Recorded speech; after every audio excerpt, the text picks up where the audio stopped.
Okay, let me tell you what. This is my favorite. Wait. This one. That's it. No. Hold on.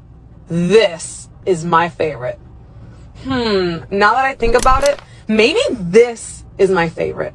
Parikji sweets and namkeen. য'ত পাই যাব varieties of sweet, namkeen, samosa, কচৰি, চাট মানে সকলো ধৰণৰ মিঠাই। আৰু এই পাৰিকজি চুইটছৰ পৰা এবাৰ যদি আপোনালোকে যিকোনো মিঠাই খায় তেতিয়াহ'লে ইয়াৰ সোৱাদ মুখৰ পৰা কেতিয়াও আঁতৰি নাযায়। আৰু মোক যদি কোনোবাই সোধে গুৱাহাটীৰ বেষ্ট মিঠাই ক'ত পায় বুলি মই কিন্তু পাৰিকজি চুইটছকে ৰেকমেণ্ড কৰিম। हमारे यहाँ पे पारक जी का स्वीट स्नैक्स दोनों है, चाट है, जलेबी है, रबड़ी है, सब स्पेशल है।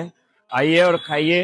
আপোনালোকেতো দেখিছে তেওঁলোকে চাটখিনি কিমান ধুনীয়াকে বনাইছে তেতিয়াহ'লে বলক মই টেষ্ট কৰি চাওঁ এইটো হৈছে ৰাজ কচুৰি চাট তেতিয়াহ'লে বলক টেষ্ট কৰি চাওঁ কেনেকুৱা হয়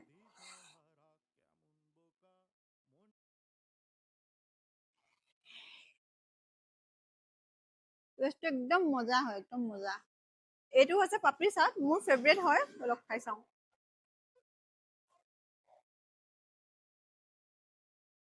তেন্তে আপুনি যদি বিচাৰে এনেকুৱা চুইটছ এণ্ড চাট টেষ্ট কৰিবলৈ তেতিয়াহ'লে আহিব চাৰাবত্তি বিকে কটৰি ৰোডত থকা পাৰিকজি চুইটছ এণ্ড নামকিনলৈ।